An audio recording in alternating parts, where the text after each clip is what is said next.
2024 model i20 sport optional വേരിയൻറ്റിൻ്റെ ഇൻറ്റീരിയറിൽ നിന്നുള്ള features നോക്കുകയാണെങ്കിൽ sport and sport optional നമുക്ക് വരുന്ന ഡിഫറൻസ് സൺറൂഫ് വരുന്നു സ്പോർട്ട് ഓപ്ഷണലിൽ.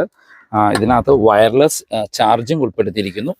ഡോർ പാഡ്സിലെല്ലാം നമുക്കൊരു ലെതർ ഫീൽ ഉൾപ്പെടുത്തിയിരിക്കുന്നു.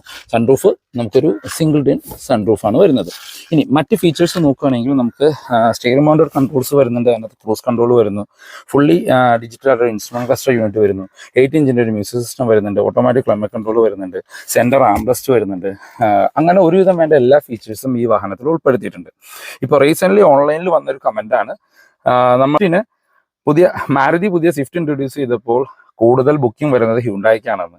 എന്തുകൊണ്ടാണെന്ന് നോക്കി കഴിഞ്ഞാൽ സ്വിഫ്റ്റിൻ്റെ ZX മോഡലിന് ഏകദേശം 9,60,000 രൂപ പ്രൈസ് വരുമ്പോൾ i20യുടെ സ്പോർട്ട് വേരിയൻറ്റിന് 9,40,000 സ്പോർട്ട് ഓപ്ഷനിൽ 9,80,000 രൂപയാണ് പ്രൈസ് വരുന്നുള്ളൂ.